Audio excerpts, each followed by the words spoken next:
And welcome to another episode of Attack of Opportunity. This is Jose, and with me as usual, Andrew. And today we're doing video chat. Ooh. You know, somebody told me that this thing, the internet is used for video chat. I didn't know that. Video chat? Yeah. Never mind.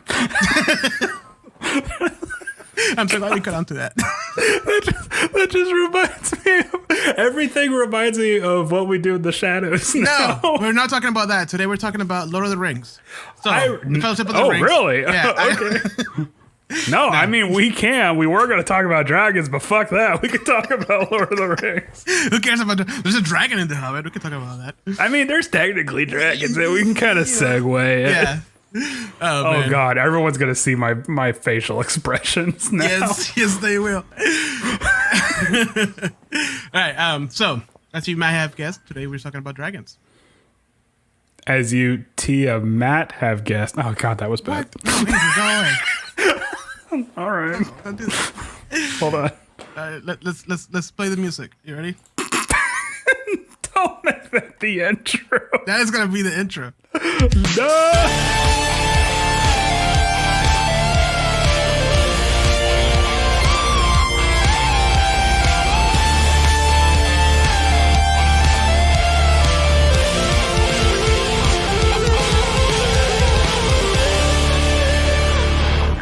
We should really get Dragon Force to do the Oh yeah, sure. I know the guy. For this guy. Yeah, I know the guy. The one guy. Actually Mr. Dragon Force, what you want to do?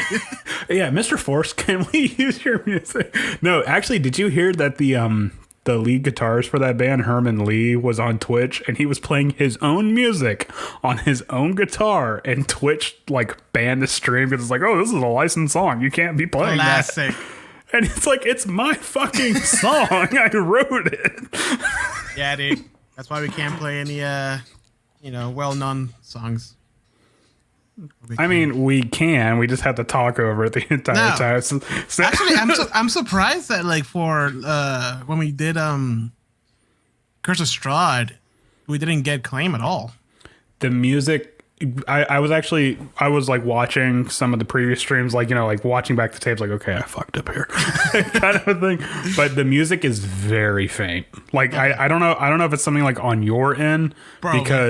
because it's you can barely hear the music, which is probably helping us out. Yeah. So it's gonna be something for Rhyme of the Frostband. Hey, I know we shouldn't be playing copyright music, but I thought Idiotech by Radiohead works really well here, so I need everyone to start talking right now. Oh, Jesus Christ. All right, well, we're talking about dragons today, but before we move on to that, we need to talk about what we're drinking today. I actually had a bit of a conundrum, because I was like, we're going to talk about dragons. And I was looking at the beer section, and I'm like, there is a dragon's, what's it called? Dragon's milk stout. And I was like, I saw that. And I'm like, I'm not a stout person, but it'd be thematically appropriate. Well, and I'm it's the season for a stout. It's also a milk stout, so it wouldn't be that bad. Yeah. But I decided to go a little not off the rails, but sitting in the beer aisle, looking at my IPA. What's the word? IPA, elitist card. And I'm like, just rip that shit up. I finally got myself a hazy IPA. Bro, those are good. I just had that one the other day. The Voodoo Ranger? Yeah, Voodoo Ranger, yeah. It was really good. Have you seen the original Ranger commercials that they had for New Belgium? It's a really crappy 80s dating video service thing where it's are you looking for a ranger? And there's it's all these guys yeah, I'm looking for a ranger, and it's really bad video quality. Beautiful. Well, I'm a little bit more of a basic, and I was like, ooh, this can looks really nice. So I'm drinking a Cottonmouth Crusher Raspberry Sour Ale. Cottonmouth. I thought you said cutting mouth. Yes, it cuts your mouth. It's by Captain Crunch. It's Captain Crunch and DiGiorno flavor. I don't care what you guys. Captain Crunch is my favorite cereal. Oh. It is, but man, it lacerates the roof of your mouth. It toughens you up. You eat a spoonful of it, or raining blood starts playing in the background. Okay, so what kind of beer is that?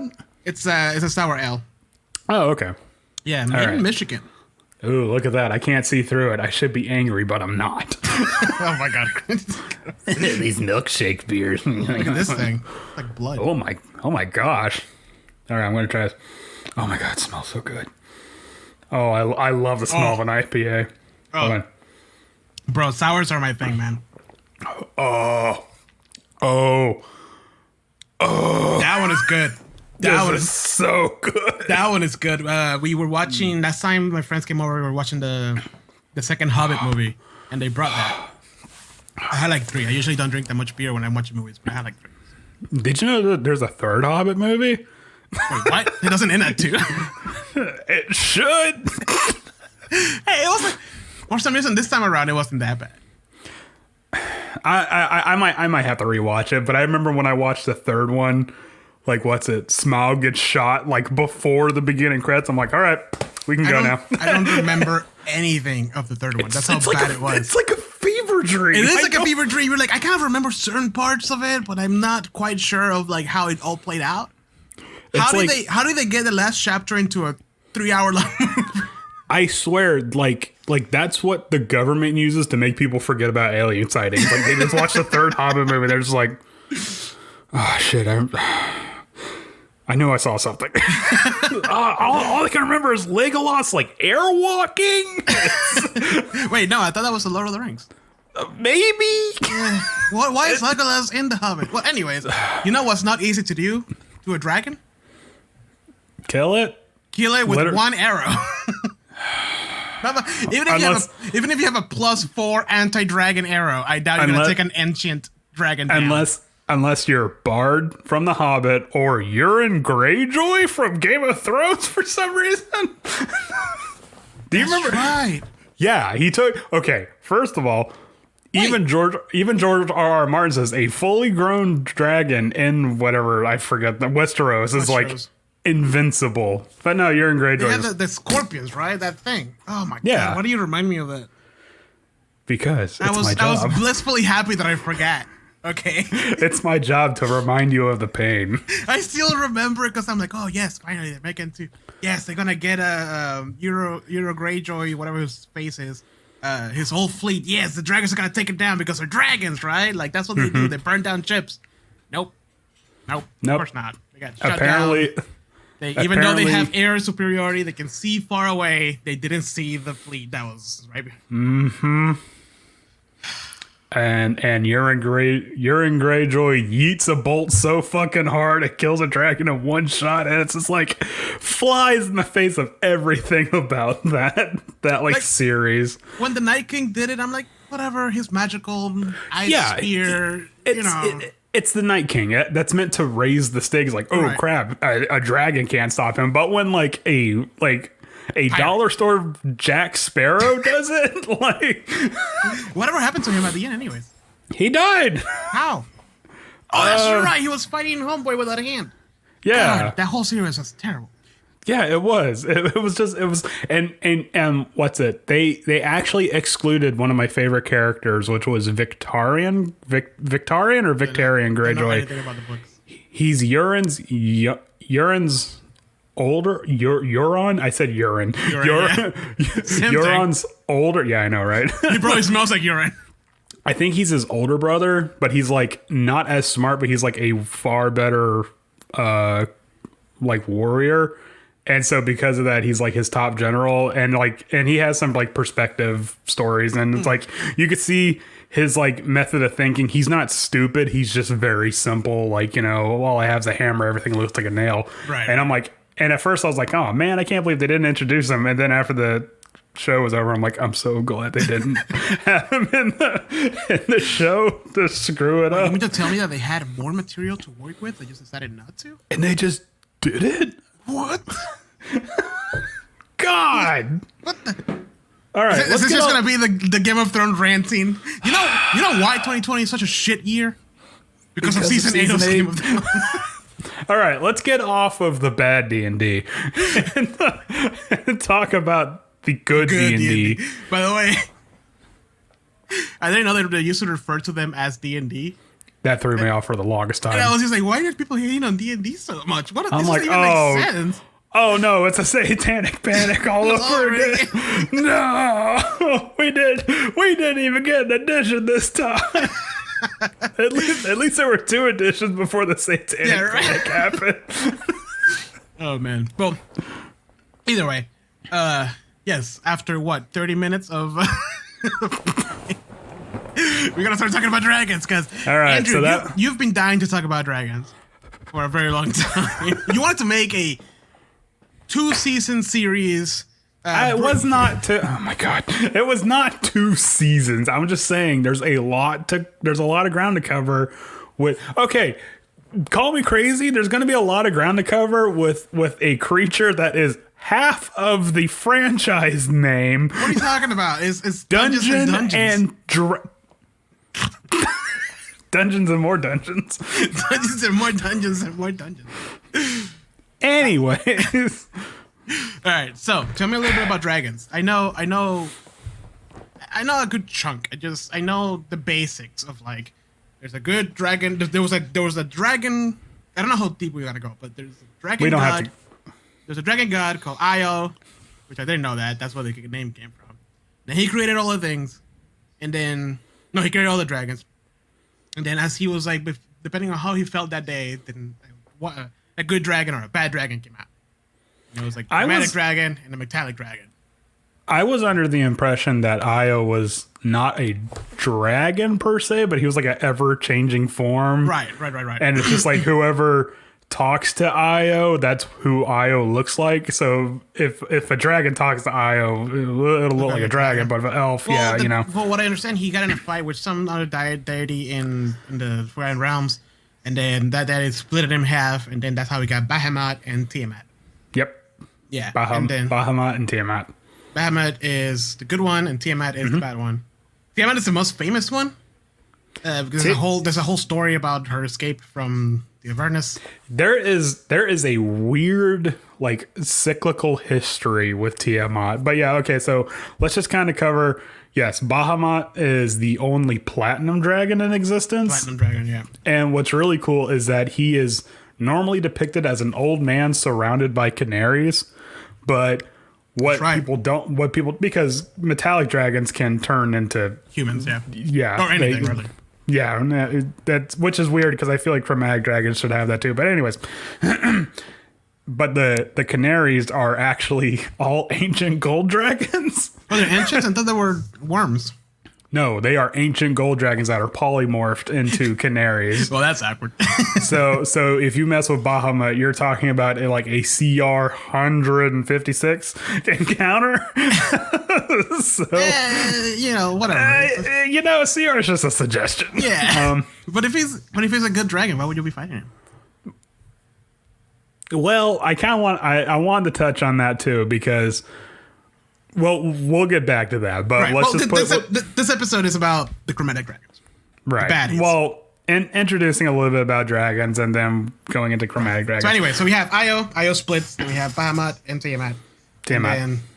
And then as Io was creating dragons, if he felt nice one day, he will make a metallic dragon. If he felt evil that day, he will make a chromatic dragon.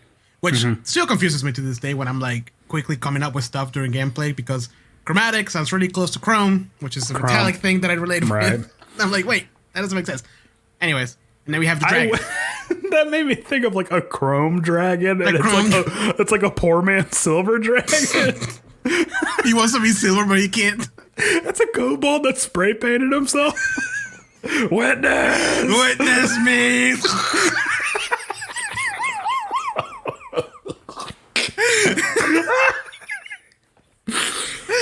Oh, poor kobolds. That dude just ingested like 5,000 golds worth of purple worm poison. So like 2 doses. Anyway. Yes. So then we have Tiamat, who started out as like the queen of dragons. Right. Hold on. Bro, this is live. People are watching us right now. I know. I'm sorry. nobody's watching. Nah, that's fine. Anyways, you get what you pay for, which is nothing because this is a free service. Anyways, so but yeah, Tiamat was like the mother of dragons, like the actual mother of dragons. Get the fuck out of here, Danny. And has 5 heads, each one of each dragon type, and they're like constantly bickering with one another. Right, because they're all their own head. They're not like one mind. Yeah, but they still work together. It's so weird. And then she was like a dragon deity, and then she lost that status and became a deity somewhere else. And then really? Yeah, like she like hijacked deity status from another pantheon, lost that, went to Avernus, became like kind of a devil baron or lord there, lost that status. Well, she became from what I understand, she became an archdevil. The ruler. He took down. Whoa, what was the guy there before? Balfour. Right, he took down the previous guy. Well, he didn't take him down. Asmodeus, which is like, hey, you're fired. Your Tiamat is gonna be in charge of Avernus. And there's that awkward 2-week period. Yeah, you have to train your replacement. He was not happy about that. But then Asmodeus doesn't trust Tiamat. So he was working with the guy that she replaced. I can't remember his name right now. To spy on her. Mm-hmm. Yeah. And you know what's funny? Zariel is the new archdevil of Avernus. No. Guess who's in Avernus? Roaming free. All willy-nilly. Tiamat? Oh no. Well, it's kind of guess who took her gold and jewels and mask? Oh no. None of you guys picked up on that. Just to give the listeners, so in our current game, Andrew and the rest of the party found a vault full of gold and jewels and stuff, and they got an encounter with a bunch of Tiamat cultists. And I made it very clear that was Tiamat's treasure. And I made it very clear that she will do anything and everything to get it back. And they were like, oh, fuck this guy. So they kill all of them, the cultists. And then they still have some bits of the gold and certain treasure with them. That gold's already in the system. It's already been flushed. Like it's... She's gonna have to track down every single coin through Baldur's Gate. Well, we'll get to the dragons, but they know where their gold is.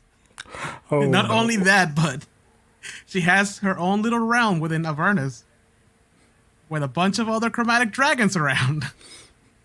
And perhaps a famous Joe Mnigileganlilo walking around there with his Dragonborn X and X. Spoiler alert. So we have a party of adventurers who may or may not be holding a piece of that treasure.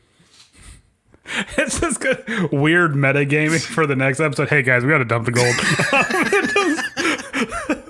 This money's hot. We gotta spend it. Just open the bag and like the little what's it? The bank thing. That ink doesn't come off, man. Yeah, it doesn't wash off. What is it called? It's called like tracer ink. I think so. Yeah, the blue. Yeah. Anyways, yeah. So Tiamat is in Avernus, you guys. But it's it's implied very subtly that Tiamat's in Avernus, but kind of against her will. Yeah. Because there's a creature in Mordekainen's Tome of Foes called the Abishi. It's a devil, but it looks like a dragon. And there's like one for each chromatic version. And there's a note from presumably Mordekainen himself that says Tiamat is a creature of chaos, yet has servants that are purely lawful. It's like raises the questions like, are they servants or are they like jailers kind of a thing? So it's like, what exactly Tiamat's status is in Avernus is kind of like up in the air right now. It's one of those things that I don't know the details completely, but essentially she was... I don't think we ever will, honestly. Well, she was sent, my understanding is that she was sent to Avernus to get trapped there. But Asmodeus was just like, hey, you're powerful. And guess what? You did bad things in the material plane. So Asmodeus was like, holy shit, a 5-headed dragon. Yeah. We could use one of those. Yeah, exactly. And he was like, listen, whatever you did up there is fine with me. I'm okay with that. Sadly, I can't let you go, but I can give you a job. And that's how she's in Avernus ruling up to a certain point. Yeah. So from what I gathered, because I didn't do like huge research into Tiamat, because I know it's based on a setting, and settings are kind of like fill in the blank sort of a thing, so you can do your own adventure deal. But from what I gathered, she's making the best of a bad situation down there. So yeah, she's hustling, man. She's got, hey man, you know what? You just got to do what you got to do. That's the 9 to 5 grind, man. Just working for that dental. So let's talk a little bit about the heads of Tiamat. Okay. So we have 5 heads. There's 5 for each one of the, and then we're gonna lead. I'm trying to get a segue into the actual dragons. Each one of the heads represent one of the dragons. So we have black, green, blue, white, and red, right? Yep. And those represent essentially the type of dragons we can find in the world. And dragons have a certain age because they come all the way down from a worm. I always pronounce. Do you just pronounce it like worm? It's just worm. Yeah, that's all it is. Yeah. It's just worm. So a wormling, which is 5 years or less. I'm looking at the cheat sheet right here. Yeah, I got it here too. A young dragon, which is 6 to 100 years. Then that's young, by the way. That's young, yeah. And then it's an adult dragon, which is size is huge, and it's 101 years to 800 years. And then an ancient dragon is 801 and more. There's no cap to it because they essentially can live forever, right? It's not that they can live forever. In the monster manual, it says they can live well past 1,000 years. I don't think it might be like a lobster situation where it's like we've never seen a dragon live this long, only because we've killed them first. Right. But it's interesting that you bring that up because that was one of the things I'm like, wait a minute, a dragon can live over 1,000 years, and I'm like, just kind of put into perspective. I made a short list of things a modern day dragon in this day and age here on Earth might have witnessed in its lifetime. The end of the Viking Age, the Black Plague, the end of the Byzantine Empire, the Crusades, War of the Roses, the rise and fall of Edo era Japan, literally everything to do with America since its discovery by Leif Erikson, not even Christopher Columbus, Leif Erikson, all right? Both world wars, the rise and fall of the Soviet Union, the rise and fall of the Ottoman Empire and the British Empire. And yeah, I mean, just to kind of like put it into perspective, all of these things one dragon might have witnessed. That's a lot of things. Yeah. And that kind of lends itself to why, going back to the like good versus bad thing, we mentioned earlier that dragons kind of exist a little outside of alignment because metallics are quote unquote good and chromatics are quote unquote evil, but it's like an evil dragon is not going to just go around and slaughter everything, and adversely a good dragon is not going to save the day all the time. They're going to do its own thing. And I think the reason why that is because like look at all the things a Earth, quote unquote, Earth dragon have witnessed. They just realize, they're gonna sort it out themselves. Like it's fine if this, like what's 100 years war to a dragon when like 100 years is like puberty, for a dragon. Right. Yeah. So no, and it's crazy because like isn't the current year that they're in the current adventure is like 1439, isn't it? Mm-hmm. So like I want to say there could be a dragon there that was like essentially since the beginning. Yeah, I mean they're and the thing with dragons is that they are notorious, despite the fact that the chromatic dragons are like really vain and arrogant. They're also notoriously solitary. Like they don't like dealing with other dragons or anything like that. So as far as we know, there could have been a red dragon that's been there since whatever 0 year was. Yeah, like the Undermountain of Waterdeep was built around it, Yeah, you don't know that, so. So what are the characteristics of a dragon? Okay, so the characteristics of a dragon. First of all, gold or wealth or treasure of some kind. Treasure, yeah. Every dragon, good or bad, has a hoard. That it's Why? just Where does that come from? Each dragon has a reason as to why they have their hoard. It's actually broken down per dragon. And we'll kind of get in. I mean, like the lore, like not the lore behind it, but like the why. Because even if you think about it, like even back Lord of the Rings and like even ancient Chinese and Japanese dragons are always related with wealth and treasure and like that. Why is that? I'm just wondering. That's actually a really good question. Because like isn't it like the whole thing with dragons was essentially just like related to volcanoes? That's how they explain volcanoes. I thought that dragons were kind of like not like a wives' tale, but like sort of like a mythology thing. I heard a theory that dragons were thought up when like ancient civilizations found like dinosaur bones or something. They're like, whoa, what's this? Dragon actually makes kind of sense. Yeah. Yeah. Yeah, but yeah, dragon. They're greedy. They want their treasure. They go about it different ways, and we're gonna go down the list. And this episode, I think I'm talking about what this episode is about. Like 40 minutes in, it's about chromatic dragons. We're gonna talk about metallic dragons later on. But the evil dragons. We're gonna talk about the cool dragons now. We're gonna talk about the lame ass. They have sunglasses and leather jackets, and they smoke cigarettes. Yeah, tunnel snakes rule. Yeah. Get out of my way, nerd. And then knock the books out of your hand. And then they drive off in their, what's up? No, I was just going to say, like, the first dragon we're going to talk about today is the black dragon. The black dragon. All right, so black dragons. Yes. One of the few dragons that are aquatic. They weirdly enough, even though they have a swimming speed, they like to deal with swamps. Yeah.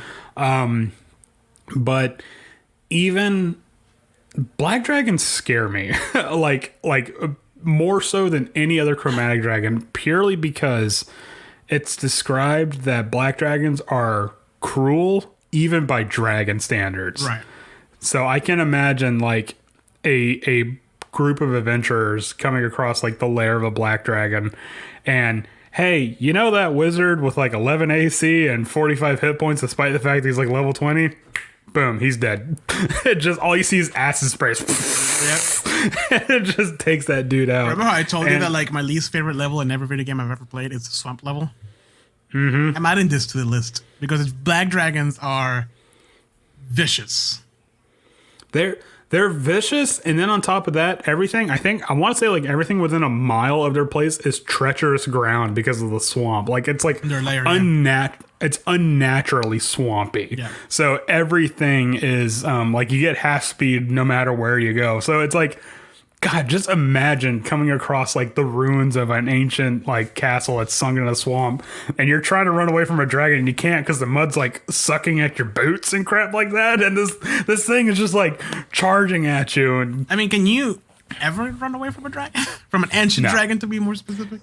No, they are always gonna, unless you have some sort of supernatural like feat or something, they're gonna catch up to you because they have, I want to say like 40 running. They got like 40 running speed, and I want to say like 120 flying speed. No, it's 40 speed and 80 fly, and 40 on swimming. Yeah. That's an ancient dragon, and it has 367 hit points with a natural armor of 22. A natural armor. And weirdly enough, all ancient dragons have a surprisingly good stealth check. Like for what they are, like for a gargantuan creature, they have like what, like a +9 or something. Well, because one of the things when I was going through the book that I really enjoyed about the way they talk about the dragons is that they talk about their scales and how they essentially the natural selection of how they blend into their backgrounds. Yep. As a DM, if a black dragon finds itself in like the desert, you're gonna spot it from far away. I might not give it the +9 to stealth that it has. But if you find it in a swamp, you're not gonna see it. You're probably gonna get, if not killed, hurt pretty badly before you can even recognize where it's coming from. If a dragon gets a jump on you, like if an ancient dragon, whenever I say dragon, just assume I mean ancient dragon because I'm talking like like I'm not dealing with the ultimate evolution, the Digimon evolution. So yeah, exactly. I'm just gonna read real quick the dragon because I really love this stuff because each one has one. So the black dragon, when it hatches, it has glossy black scales. As it ages, its scales become thicker and duller, helping it blend into the marshes and blasted ruins that are its home. My particularly favorite one is the blue dragon, but we'll get to that later because that's something that's just like, oh, I would love to throw that in somewhere. Okay, but yeah, no, black dragons are, because they're aquatic and because they have such a good swimming speed and stealth, like it's just terrifying to think of this massive dragon swimming around you while you're walking through the swamp and you can't see it because you're in its natural habitat. And then on top of that, you got to deal with insects and shambling mounds because there's something about a black dragon that it's so evil it creates shambling mounds. It's crazy. And what are some of like the minions that it has? Because I think every dragon has some sort of like Every dragon can be defined by its mentality to its inferiors and superiors, its treasure hoard, and its followers. So a black dragon, its followers are kobolds, which, I mean, any dragon's probably going to have kobold followers because kobolds just want to be dragons. Yeah. But then on top of that, they have to deal. They have to deal. Well, I mean, they kind of have to deal. But their followers also consist of lizard folk who venerate this dragon and like revere it and stuff like that. But the funny thing about a black dragon is it couldn't give a crap less about its followers. It does not care at all if you're worshiping it or whatnot. Because weirdly enough, despite the fact that it's amongst the cruelest dragons, it's also the most cowardly. Yeah. If it ever comes across anything that's going to be remotely stronger than it immediately bails out. It's like, okay, I'm good, guys. Bye. It's not attached to its lair at all. Right. Which I would imagine because it's in a swamp, it's probably going to be clashing a lot with like green dragons. Right. Because it's always near woods. Yeah. Yeah. So it's just really weird that it seems like. It seems like the black dragon is like kind of like the schoolyard bully. Like it's picking on someone that it knows it's an easy fight, but the second someone actually stands up to it, it's hey man, let's be cool. No, it actually reminds me a lot of like that classic character that is like sleazy and like gross, and it's always like kind of like working like not necessarily behind the scenes, but like right next to like the big powerful one. And he's just cruel, but then as soon as you like get somebody there that's stronger than he is, he's just like steps away and walks away, runs. You know what I'm talking about? Like, what's the name? I haven't gotten there in the books yet, and I haven't seen the movies in a while. But in Lord of the Rings, if you're thinking of Grima Wormtongue, you're close. But I think that's more of like what a green dragon would be, honestly. That's true. But we'll get to that. Right. But I think a black what's a good approximation of a black dragon? Well, also I think like he doesn't really care of running away from his own lair, just because mainly swamps are very like, oh, that's a swamp. Not a lot of people want to be in a swamp. I'm assuming not a lot of dragons want to be in a swamp. So like, I'm pretty sure if there's ever conflict, he runs away, and then the other guy's like, ew, why do I want this? And like, the other dragon just goes away, and then he just comes back, and he's like, hey, I knew he was gonna run away. Back in my swamp. Yeah. It's like Florida. Nobody wants to be here. Yeah. Oh God, no. And just like Florida, a black dragon's lair is fucking covered in insects. Yeah. It just for any homebrew campaigns, I would throw love bugs in there, and it's just like constantly like getting in the helmets, like it's gonna chip away the paint. If you have glasses or visors or whatever, like you have to clean it constantly, otherwise you get a disadvantage on your checks. Oh God! Every time you try to talk, a fucking love bug flies in your mouth. Yeah, that's very Florida. We don't have weather seasons. We have bug seasons. Right. But that's the other thing about dragons also is that their layers are. It's not just. It's if you're ever gonna put a dragon in your game, it's never like, oh, here's an ancient red dragon. No. Like that. Okay, cool. It's an ancient. The fight is gonna be long, but more than likely, if the players are level high enough, they'll defeat it. Yeah. The fun comes when the players go into the lair of it. And like, let's be honest, every story about dragon out there ever, the Knights of Camelot, all this stuff, going into a dragon's lair to defeat a dragon. It's never, well, I don't want to say never, but like it's not very normal. Like, yes, a dragon might come and attack the castle and then fly away. He's not gonna stay there. He's not dumb. The fun is going into the lair and defeating the lair itself, or overcoming the lair itself, and then facing the dragon. And every dragon's lair is it's like a reflection of how it thinks, so like a black dragon's lair is going to be like probably filled with traps, and not even like lethal traps, just things that will like injure and maim and stuff like that, because it's essentially a black dragon's lair is going to be a torture chamber, because it's going to want to try to get as much blood out of you as possible to make you feel like merciless and crap like that. And then on top of that, it's going to be like, I wasn't kidding when I said it's going to be filled with insects. So it's just going to be like psychological warfare the entire way through and it's probably by design. Like that's how it wants its lair to be. It's going to be fog, and it's going to be hard to get around, and it's going to be terrible and humid and wet, and like it's just not gonna difficult terrain, and probably gonna have to deal with some sort of disease that's in the water or some crap like that. And it's and the whole reason for that is so that way by the time you get to a black dragon, it can just pick you off like nothing. It's just no fight. It doesn't want to fight. It just wants to kill. That's it. It just wants to murder. And he just wants to see you suffer for a little bit before he gets. Is this the one that plays with its food? Black dragon? I want to say yes. If there was ever a dragon that would play with its food, it would be a black dragon. Just to kind of give it that little bit of hope, and then like take it away real quick. Right. And I mean, like these things that even the book that like, they describe that like as they get older, their skin resists. Whatever it pulls back on their skull, and you can start seeing more and more of its skull shape. And it's just like it's weird because like the black dragon has like the highest dexterity scores of all the other dragons, but it looks vicious. Like it has the horns that come out, and it has like that peeled back skin, and just like there's some. Like a black dragon is pure shock and awe. It's like it's just meant to throw you off. It's it's horrifying. It actually is. For sure. So, all right, enough of that crap. Session highlights. So, all right. All right. Thanks for listening to this episode. No, it's only been 3 hours. Let's keep going. Okay. All right. We got time. What is it? It's 1 o'clock in the morning. All right, we're good. Let's move on to blue dragons. Which the first thing in my head has always been like, oh, blue dragons, they're water dragons. Oh wait, hold on. We didn't talk about what kind of hordes a black dragon would have. What are those? Do you know out of the top of your head?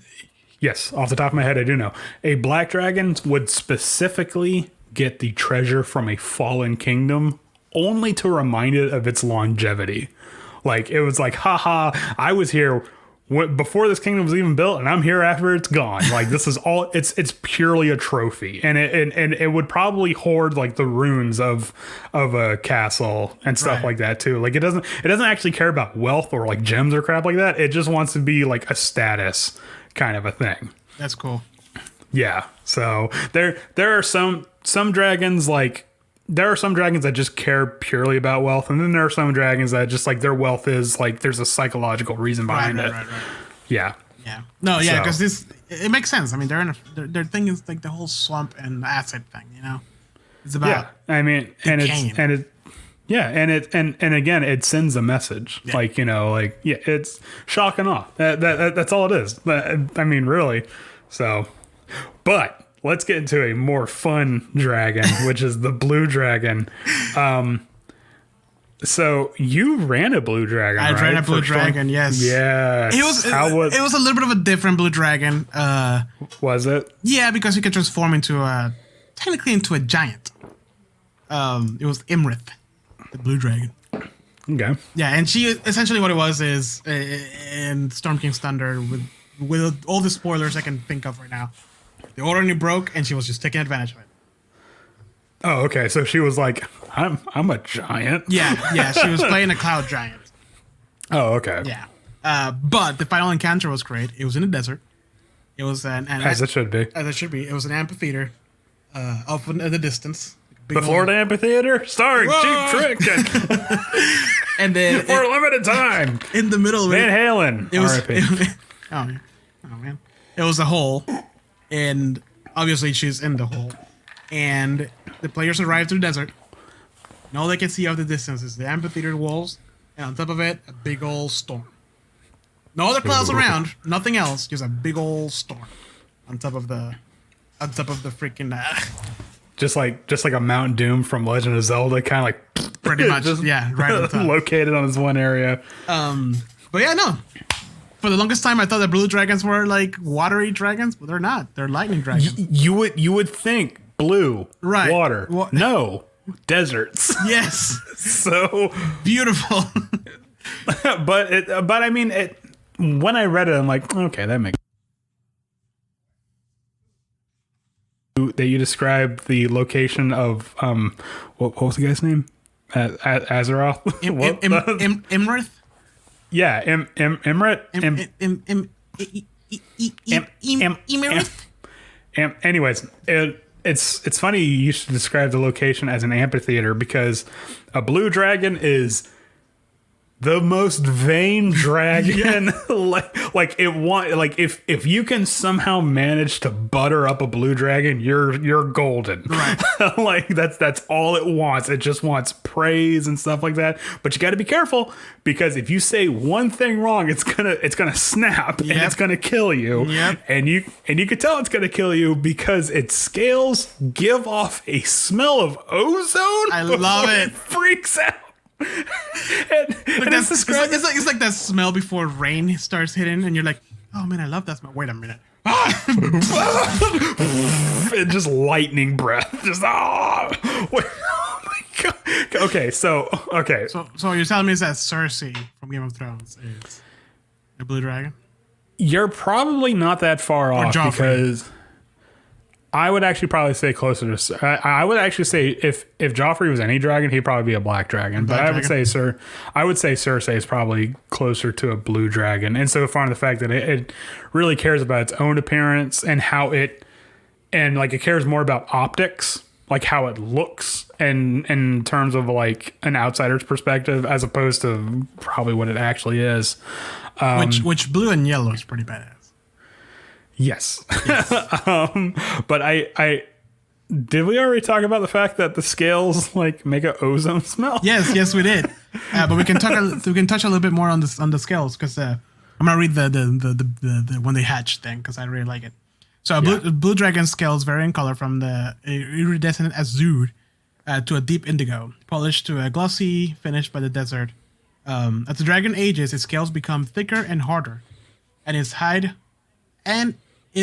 hums and crackles with static electricity. These effects intensifies when the dragon is angry and about to attack, giving off an odor of ozone and dusty air. So what I would do... Wait, what? Imagine this. Party arrives at the desert.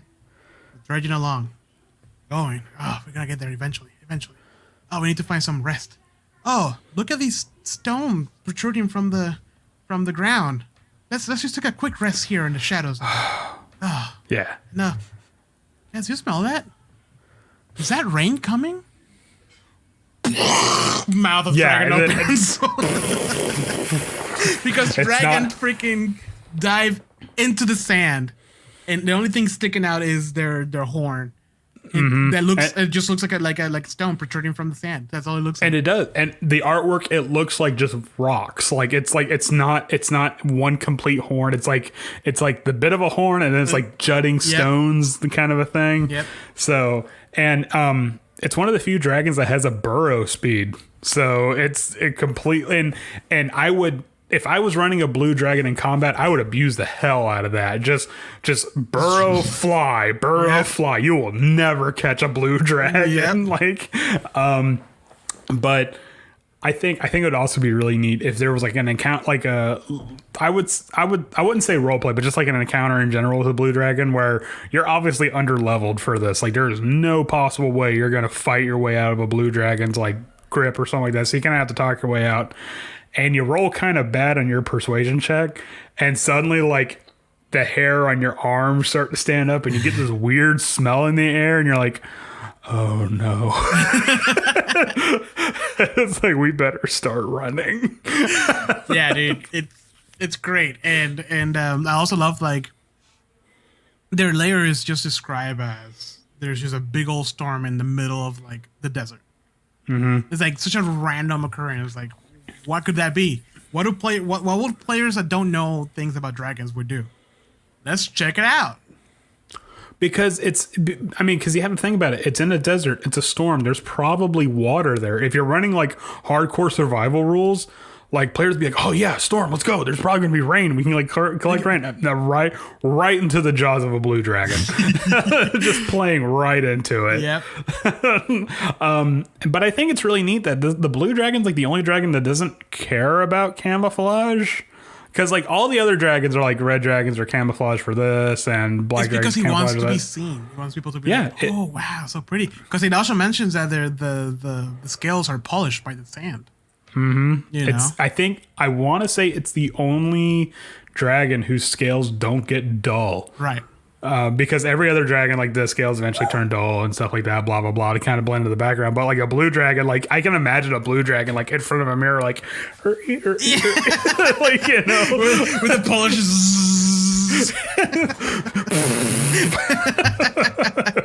I mean, it probably would be something like, because it's vain. It's super duper vain. Like it wants people to see it. So I can imagine a blue dragon on top of a butte with like a storm broom behind it. And it's got its wings furled out, and it's all theatrics. Yeah, it's all just, you know, like. Well, I mean, you know, and if you encounter an ancient blue dragon, that's not going to be just theatrics.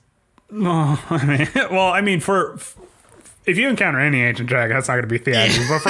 But for a blue dragon, it probably wants you to be like, oh wow, and then you get fried. Right.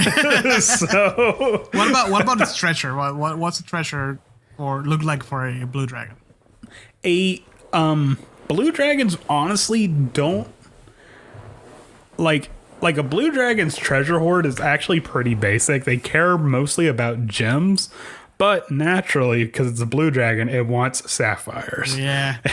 Because blue's the prettiest color for a dragon. It is. So I can just imagine. I can just imagine a blue dragon just dressed to the nines with a sapphire tiara and sapphire rings and a necklace, and probably, you know, remember how in The Hobbit, how it describes Smaug has like a belly of gold coins because it's been sitting for so long? Probably the same thing with a blue dragon, but sapphire. Or sapphire. Yeah, except for one, so you can shoot it right in that area. Yeah, so Bard can shoot it and steal the thunder from everything. But I think what's really neat is, despite the fact that blue dragons are described as like vain and theatric, they're also described as incredibly patient fighters. And it describes that they can. Yeah. And they're just gonna be flying away, lightning, and just like keep you up at an arm's distance so you can't touch it. It's never gonna be like trying to be all noble and shit and like try to get its honor back or whatever. Nope, it doesn't care. I think that's really interesting. Hold on there. Unbelievable. Ice cube. I think it's really interesting, and I think what the mentality is behind that is because a blue dragon exists in desert environments. It probably knows it has time on its side, right? You know, it's just like, okay, I'll just come in here, like kind of kick their legs out from underneath them, and then the desert heat will kill them off, like kind of a thing. And yeah, and then I'll eat them. I'll electrify them first, and then I'll eat them because I need my meat to be a little zappy before. It's well done for a dragon, you know. But why electricity? You can cook with electricity. I just did before we started recording. But I mean, that's like a different. I'm not like taking like a car battery and like up to a pork chop. Wait, that's not how you make your steaks? No, should I be? Just have like a little like electrotherapy patches on a steak. Clear. He goes from raw to like medium well in one go. Oh, Ah, no! I want too much rare. voltage. Don't you die on me! Even creepier Oh will my be gosh. if you do that, but then it starts like palpitating. Oh Jesus! Oh God, have you seen that video of like someone that has like a piece of beef that like freshly cut off, and you can see like the muscles all like Nope. I have Like not inside- seen that. oh. I don't want to see that. I don't want to know that. Let's talk about green dragons. Green dragons, despite the fact that they live in woods, they're the most intelligent dragons, and they're the most, I wouldn't say talkative, but yeah, cunning, but they can also like, smooth talkers. they can like seduce you with words kind of a thing. Like they know the right thing to say to you specifically to turn you onto its side. And the thing about blue dragons, I mean, not blue dragons, shit. I want to talk more about blue green dragons. dragons. We're moving along.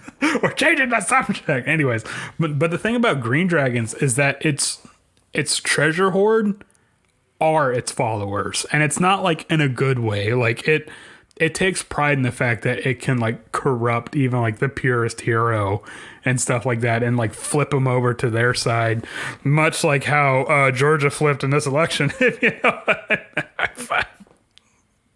okay, We're not getting political. We have enough of that in real life. Anyways, you can cut that out. Anyways, but no, it's and I think personally, going back to near the beginning of the episode, we're talking about how long a dragon lives for. I think that's where this can play into like what like the whole like alignment deal with a dragon, because a green dragon could be like, what is actually evil? You know? No, I mean seriously, it can honestly just like sitting in a tower in the middle of the woods. It's kind of like, what is? are we born with it? Are we nurtured towards it? I can imagine a green dragon like smoking a pipe and looking like Sigmund Freud with like the little glasses and for some reason a bald spot despite the fact that it has spines. Anyways, but no, like honestly, if you encounter, I mean, don't get me wrong, a green dragon is no slouch in combat, right. But if you talk to a green dragon, you're already in its like proverbial jaws, because that's what it wants to do. It wants to talk. It wants to, like, it knows its way around a conversation to the point that, like, especially if you have like a paladin or like I wouldn't say a cleric, but a paladin or a bard or probably something that's like charisma based, like spell casting. It's a plus 11 to charisma. Yeah. Well, I mean, holy shit, a plus 11? Oh my god. Yep. I was about to say all dragons have really good charisma scores. No. but I didn't realize- It's usually like 8 or 9. This is a plus 11. Yeah. Well, I mean, like a black dragon has like a plus 4. So I was like, okay, that's pretty standard. Oh my fucking god. Well, because I know the green dragon also has the highest intelligence score of all the chromatic dragons too. So That makes sense because they're schemers, right? yeah, they're like their little finger. They would be your Grima Wormtongue. Like they and it would probably, like, if you have like a paladin or like a bard or somebody in your party, it would probably single that person out, not to kill them, but to try to get you to flip on your party, you know, kind of a thing. Or maybe just like sort of like weaken the alliance kind of a deal. Like it wants to like sow like these like seeds of like doubt and stuff like that. Like, cause it takes pride in the fact that it can like corrupt even like the purest hero and stuff. But I think if there was any dragon that I would give it the ability to change shape, it would be a green dragon. Oh, man, it'll be unstoppable, dude.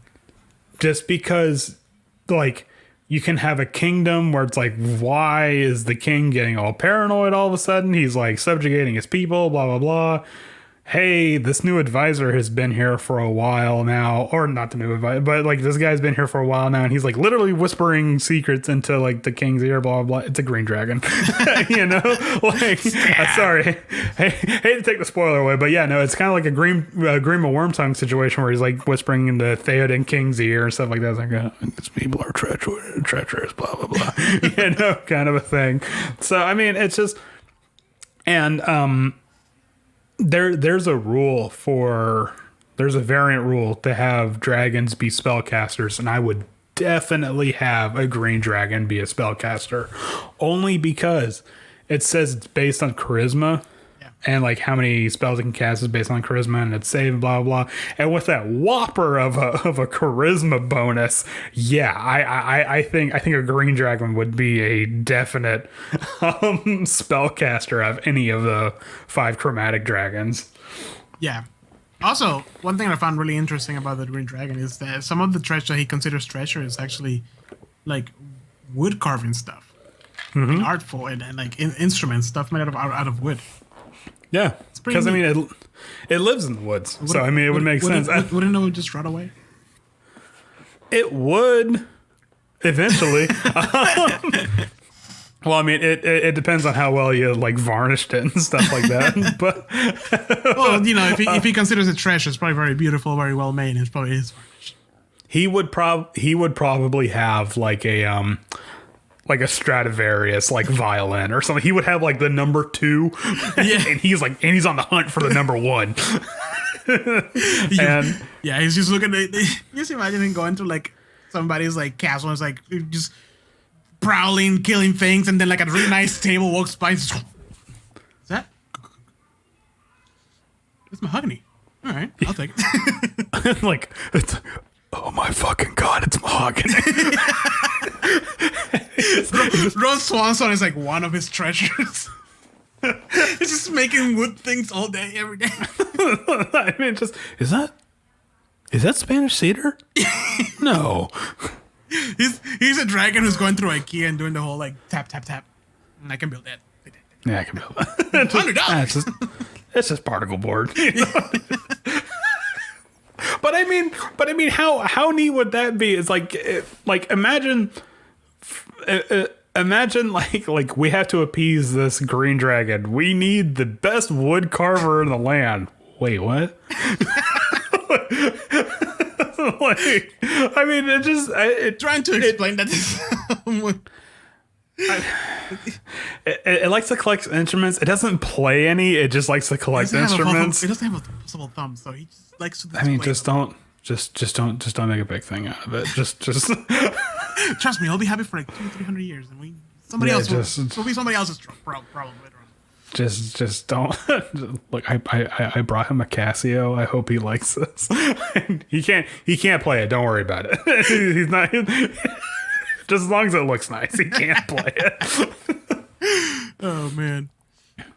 But don't restart the computer. Jesus Christ, what the fuck is going on my computer? It's like, oh, you want to restart for an update? I'm like, no. What? It needs to have like some sort of like, hey, there's this work intensive thing that's happening right now. Let's not restart right now. It needs to have a fuck off button. That's what it needs. Anyways, but I like how specifically it states in the monster manual, green dragons hate elves. I think that's like one sentence. Yes, that's true. It's just like, green dragons live in the woods. Also, they hate elves. I'm like, why? Why are they shitting on elves so much? Like, everything hates elves. I think what's really cool though is that they describe a green dragon's neck is so long it could peek above the woods without like having to rear up. Right. So like I just imagine like a group of like adventurers traveling, and like the monk or the rogue is like, hey, I'm going to climb to the top of the trees, kind of scout the area, see where we're at. And they look around and there's like off in the distance, they make eye contact with the green dragon, and there's just a really awkward moment. And then the green dragon's head just slowly backs down. And they're like, what do you see up there? It's like, yeah, we got to go this way.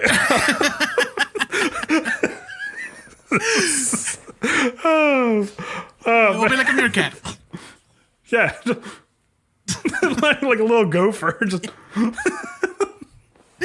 Oh man, That's terrifying, honestly. If you just like look over a forest and you just see like a little head pop out, just kind of look around, like do like a down periscope, like all right, coast is clear. I think a green dragon also has swimming speed, right? I want to say. I don't believe you. Why would it have so much? It does 40 for like streams and rivers, probably. That makes sense. Yeah. Yeah, I mean, because also like like swamps kind of intercede with, and their main weapon is poison. So there's that. Yeah. All right, how about white dragons? Hold on. Going back to the breath weapon, how would you describe like a poison weapon, like a poison breath weapon? Like, is it just gonna be like? I just imagine like the dragon hasn't brushed his teeth for a very long time. literally dragon breath. You gave me the ugly. I have some tonsil stones, and they're very stinky. It's like that episode of SpongeBob with the bad breath. Yeah, and it's like my eyes. And the thing is that the dragon can't understand what's happening, why everybody hates him. He just wants to be friends. Excuse me, sir. I hope you're not. I hope you're not offended by my horrible ugliness. Not at all, boy. Yeah. But no, I mean, it's just like, acid's mean, lightning's mean, but it's like poison's just like everybody hold your breath. Just like it's going in. It's in my eyes. I'm going down my eyeballs. Like it's just like getting hit with mace. Yeah, that's true. That's just awful. Ugh. And it poison. It kind of goes without saying that like every dragon hits it. Whatever it's going to eat with its breath weapon first and then eats it. So it wants food poisoning? So is it like the fly? Like it just poisons? No, wait. That would be acid. Yeah. So it just poisons itself. And it's just like, it's fine. Like, it just... I don't know. Maybe it has pepto or something. It's funny you ask that, though, because every time poison and acid, I always imagine it looking the same. But yeah, you're right. Like, would it really look the same? Also, wouldn't acid kind of defeat the purpose of eating? Like I gotta eat it before the acid eats it first. Well, I imagine it's a race against time. Have you seen The Fly? Because I just watched it recently. No, I haven't. And The seen Fly, every time he's gonna eat something, he throws up on it, and the acid melts it, and then he just with a straw. So that's what I imagine. Who's the one that has acid? Black Dragon does. Oh my fucking god, that'd be terrifying. Like it just melts somebody and then it just opens his mouth and you see like a little like straw thing just coming out of the back of his Oh, I just made myself gag thinking about that. That was too much, Andrew. Too much. Oh, that was cursed. Too much of an remove that. No, that's staying there. Shock and awe. I would if it's gonna be the title for the YouTube video. You won't believe what black dragons eat. It's fucking disgusting. The picture, the thumbnail is gonna be a dragon with his mouth open. If I was an adventurer and I saw that happen, I'm retiring that fucking day. Like, just I'm good. Nah, thanks, man. No, I don't give a fuck how much. I was a really good baker before this happened. I'm just gonna go bake again. You know what? I think I'm gonna be a lawyer, like my dad told me to. Yeah, that doesn't seem as bad now. Oh man, I know a really good recipe for pound cake. I think I can make some money off of that. Oh Jesus Christ! Why do you have to put that in my head? Anyway, because you're talking about the you brought it up. The acid. Because I was just thinking because we were talking about. We're moving on. We're moving on to the white dragons. They're a little bit more majestic, and I feel like. I have more majestic. I like in the book it describes it as the stupidest dragon, but yeah, it's the most majestic. It's the most just runs to a fucking brick wall. It's the most animalistic one, okay? It is, and I have a feeling that in Rime of the Frost Maiden, there's gonna be one. No, I don't know what you're talking. Shut the fuck up, Jose. But. This is off the rails. What the fuck? Anyways, but Hold on. Let me compose Are you myself. trying to get that image out of your head? Because I can't. I know what I'm dreaming about tonight. Oh my god, that's horrifying. Hey, you want a milkshake? I drink your milkshake. I drink it up. You might just have a friend who like a limp straw comes out of, Stop, I'm actually and then gagging. you hear that sound. That was a person, and you're drinking it. I'm making that canon because that's like because the fucking black please. because the black dragon's supposed to be scary. I would totally. God, that makes my skin crawl thinking about it. When I mentioned the straw thing, I wanted to make it funny, like an actual straw comes out with like the swirly colors. But no, you had to make it weird, and it comes out of its mouth. Because it's all biological. No. Anyways, white dragons. They're in the snow. They like cool things. They're very animal-like. I don't want to talk about this. No, Andrew, we're talking. We have 2 more dragons. Wait. I want to go home. You're already home. That was fast. You can't escape this. Okay, white dragons. We're gonna get this. White dragons, animalistic, vengeful, Yes. and weirdly enough, has an excellent memory. It remembers everything that's really? happened to it. Yeah, despite the fact that it has a very basic intelligence score, I think it has like a +0 to intelligence. It remembers has- every little thing that's happened to it. And 22. what? I was kidding. That's a +0. Yeah, oh, that's right. I forgot the variant big brain white dragon where it's got like the veins and shit like on its head. He has a scarf around it so it doesn't get cold. So It doesn't get brain cold. freeze. Yeah,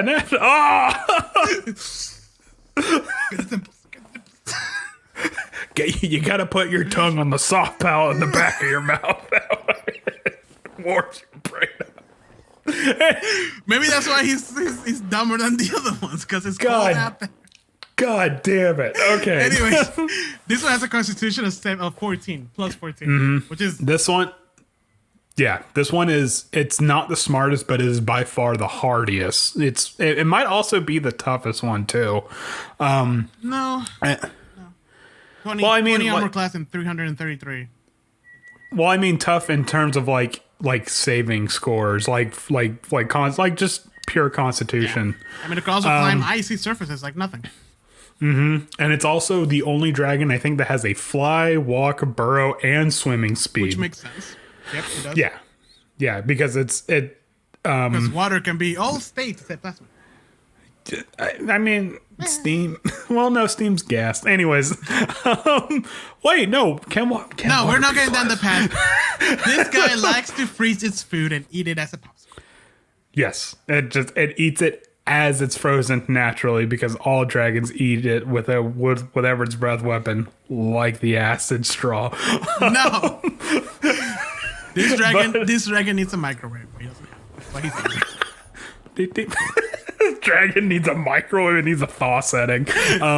But I think what's really neat about the white dragon is that it's described as being the best hunter of all the dragons. Like, you know, because I would imagine they're all probably pretty okay at hunting, but like the white dragon just like naturally takes to it. What's its wisdom score? Does it have a good wisdom score? The wisdom score is +7. Yeah, it's pretty decent. Okay, so it's +7. Yeah, it's okay. That's like what, like a 24 or some crap like that. I'm imagining is essentially survival of the fittest, and like there's a very little food in the cold tundra, and he just has to get it. You know, that's why he's animalistic too. And that probably plays into the whole like if you were to role play a white dragon, you're gonna go off just reaction. Right. Like it's not really gonna think that far ahead. It's gonna be like, just like you said, food, eat it now. Right. Like you need to, you know. And it's even described as its lair has like a sort of like larder where it freezes animals and prey and keeps it there in its lair to eat later, purely because like the outside climates are so hostile. Not to it, because it doesn't care. It's immune to cold damage, but just to the fact that like food is so scarce to where they want to be because they are isolationists. But so they kind of have to like squirrel away this food. So I think it's really neat that it's the only dragon that actually has like a stock room, because like I don't think any of the other dragons would would have a pantry of some kind. It's the only one that would actually like think that far ahead, you know. Is that its treasure? What is its treasure like for a white dragon? The treasure for a white dragon, it's it's funny because in the monster manual, the treasure for a white dragon, it's described as the fact that it likes gold and jewels, but you really don't get that many golden jewels in the cold area. So it's like it'll take mammoth tusks, giant bones, like the statues of quote unquote statues of frozen enemies and stuff like that. Like pretty much what you would expect, like treasure in like a tundra setting. So like a lot of ivory, like walrus tusks, that kind of a thing, whale bones, and it also describes like ship heads, like the carvings in the front of the ship and stuff like that. So, because I mean, I would imagine like an Arctic area, there's probably be like a lot of explorers, or not a lot of explorers, but if explorers do happen upon by, it would be like, hey, like kind of a big thing, and then all of a sudden, a white dragon comes and swoops them up. I just imagine like the camera panning through all the dragon treasure, and then you have like the black dragon, and it has like just pretty much a big old treasure. Green dragon, it has like the wooden stuff and the artful stuff. Blue dragon, it has like a bunch of people who like praising him all the time, you know, and gems, and then you have like all these like nice piles of treasure, and then you pan to the white dragon, and it's just like his eyes are like this way, and he's like going in circles around like a pile of like rotten, wet, frozen wood, bones. A little bit of gold pieces here and there. I would imagine a white dragon's eyes, like it looks forward and one just slowly starts veering off. But then on top of that, it's probably the only dragon I would imagine that when it goes to sleep, it does like the dog thing where it circles around first and then.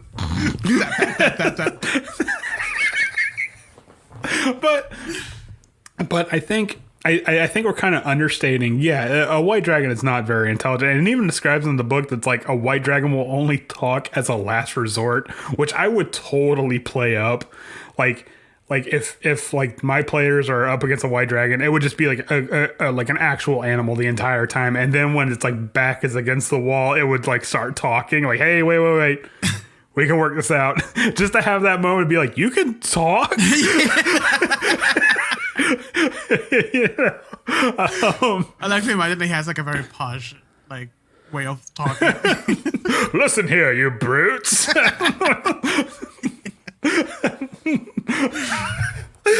everything reminds me of what we do in the shadows. What we do in the shadows. I thought you were gonna go back to something else.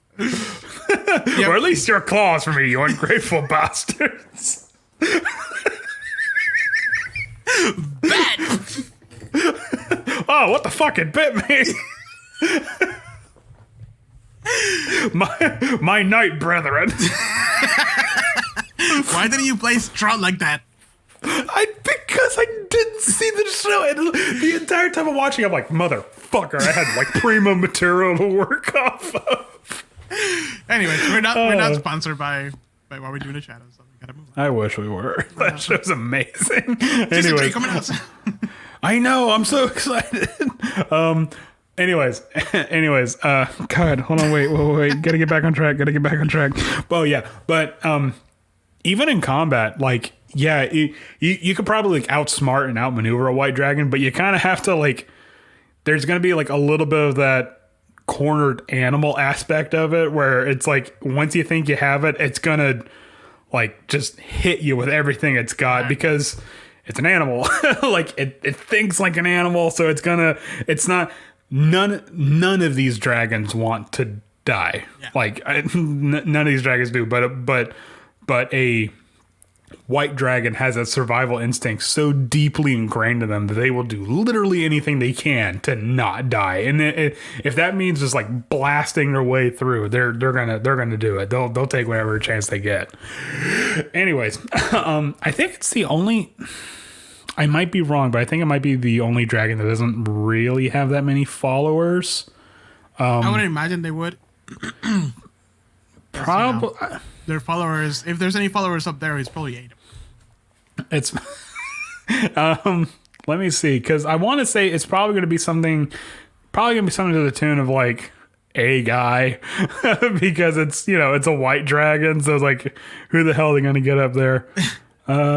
Yeah, no, actually it describes white dragons as isolationists. They don't like being around other people. They don't like being around other dragons, and it actually describes that a white dragon will be with another dragon of the opposite sex just long enough to mate, and then they both literally fuck off, and they just go away. Do they leave the kids alone? Yeah, they don't care. They want to be alone. Like, they are completely 100% isolationists. Sounds like a good life, man. I know. Just living out in the snow somewhere, just all by my lonesome. Someday. The things we have to look forward to. All right. And now, the moment you've all been waiting for. Poster child! The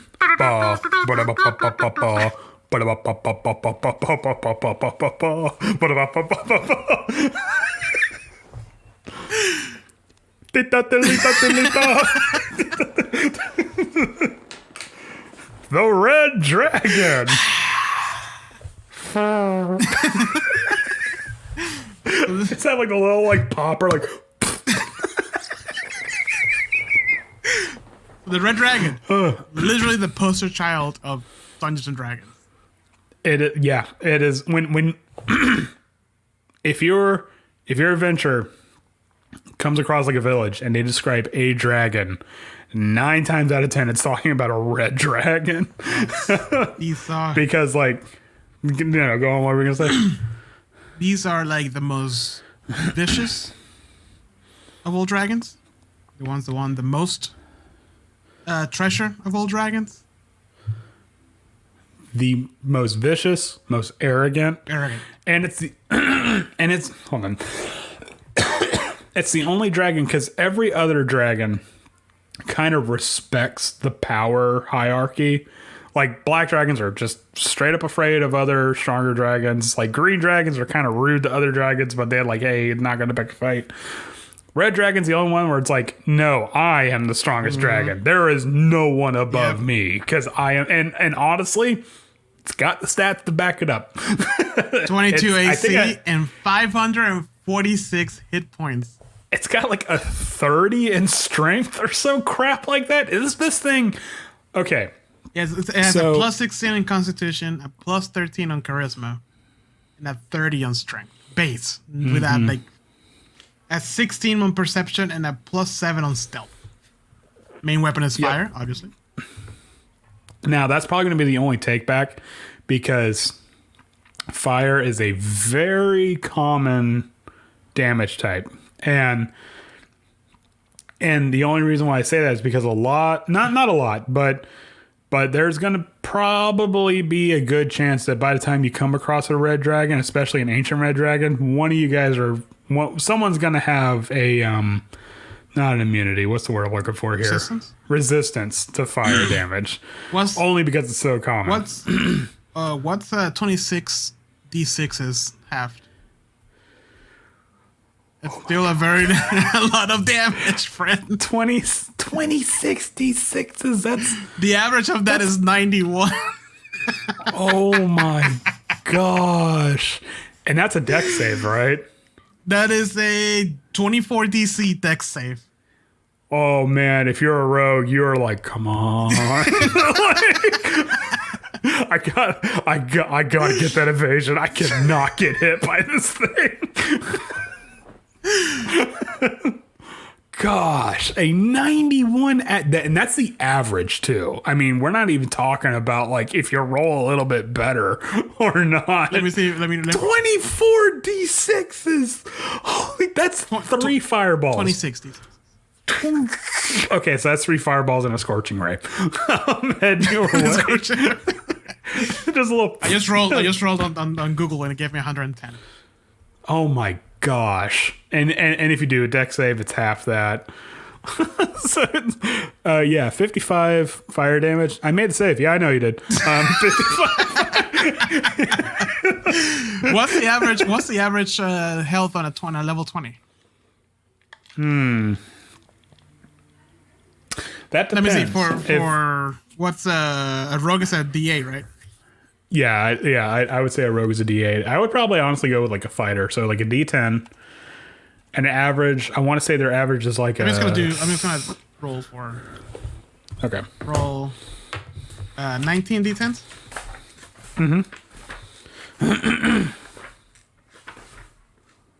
So a 94 without Constitution. Okay, so let's just say let's just give them like a +3 to Constitution. So 3 times 19. We're doing math, people. This is exciting. Welcome to Dungeons and Dragons. Yeah, right? If you don't know about it. So what's the? It would be an extra 57 hit points if it has a +3 to It takes Constitution. a third of your life. If not, and that's if you roll. That's if you roll like okay. Yeah. With the.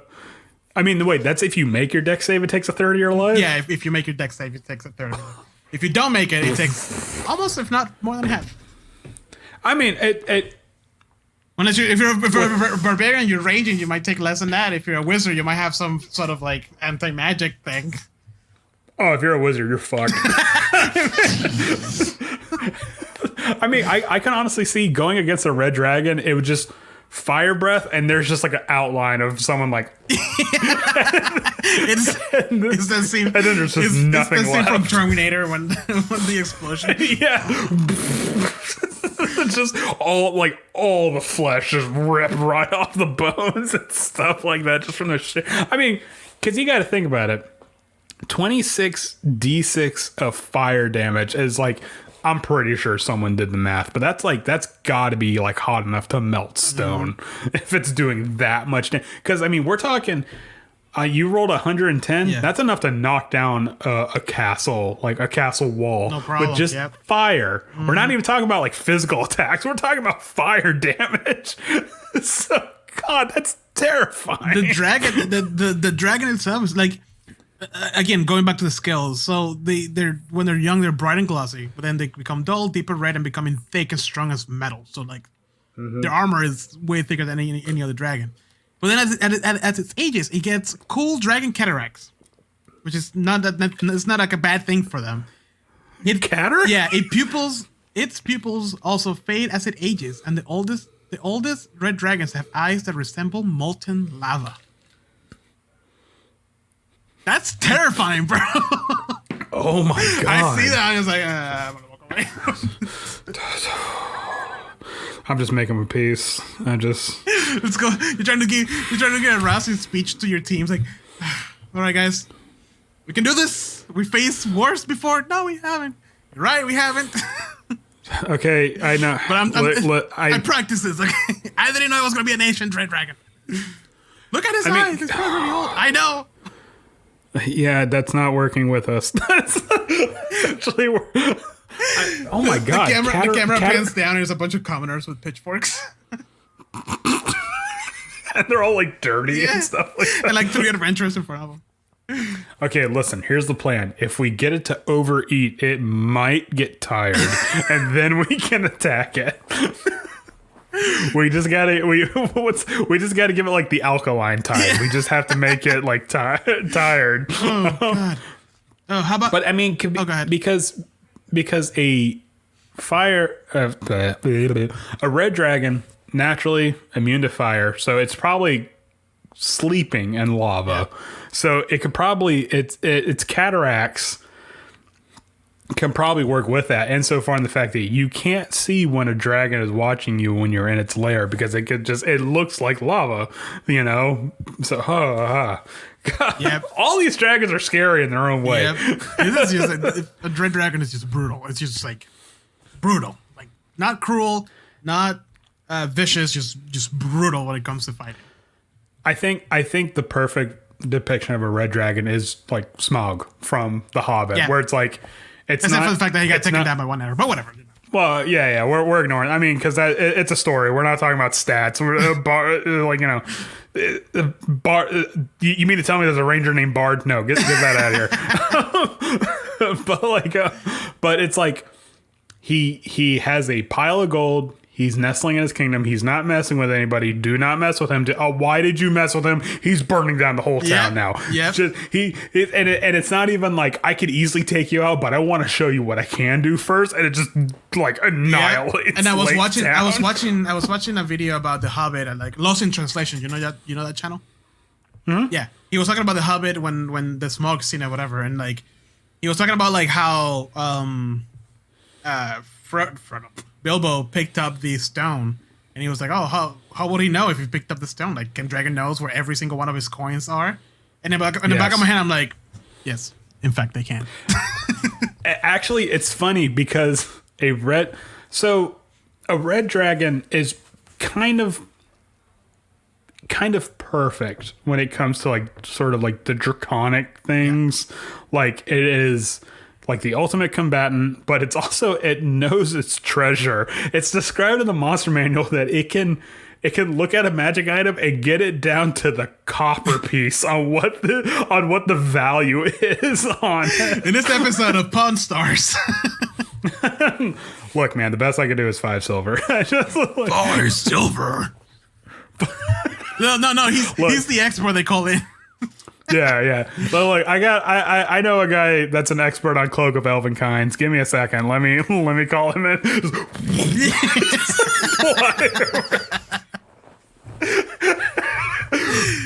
Hey, he's here. You have to go outside. He can't fit in the store, sir. He's too physically large. You're gonna have to go outside and talk to him. Jesus Christ. But I mean that would be really cool. Because that's a little nugget of information that players oftentimes won't know. So it'd be like, hey, let's give this rare artifact to a red dragon to appease it. And someone's like, wait a minute, that artifact's useful. Let's make a counterfeit, you know? Right. And then like, okay, we'll forge this counterfeit of it. And then the red dragon will look at it, look back at the players, look at the artifact again. And then 2066 fire breath. Yeah, either that or like, maybe the players think they're like sneaky and whatever, and they get into the layer and they manage to like make it all the way. They feel really great about that. No, just take a little bit of it that he won't notice, and then we just go. It's like the Cave of Wonders, man. You can't take a cent. Yeah, exactly. Of that dragon's hoard. And like I would play it because it'll know. I would play it up as in like, they take whatever 300 gold pieces each or whatever, and then like they walk out of the mountain, and right outside he's just waiting for them. It's like so couldn't help but notice you guys got some gold there.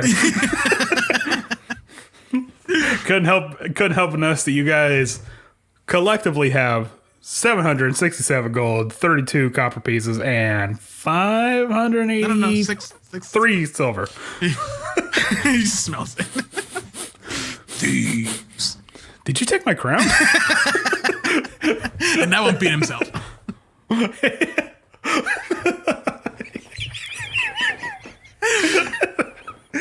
I mean, it would, because all dragons have fearful presence. So it's just like that's something we didn't even touch on. True. All dragons just emit the fear effect just from being around them. I mean, it's just. Can you imagine if you keep failing and you can't help your party? Oh, that is the worst. That was an episode of Acquisitions Incorporated. I want to say VR. He kept failing the fearful presence thing, so the entire time he was cowering in the fight. He was useless, which is great. And it's just a thing that happens. There's no like recharges or anything. It's just there. No, because it's not. Is it one of the things that like if you pass it, you're immune to it for 24 hours, kind of a deal? 1 minute a creature. That would make sense if it is, but I know it has like a really high DC for a for 24 hours for an agent. Yeah, that's fine. But yeah, I mean like you're talking like a DC he 24, and he managed to escape, and then he's like sleeping in his house, and then he wakes up. There's a dragon. It just kind of dawns on him like, Jesus fucking Christ! I survived that. I shouldn't be alive on this episode of I Shouldn't Be Alive. He just goes and like hugs his family. Everybody come here. Like, what happened here? It just Mommy, why is Daddy crying? Mom, Dad's night drinking again.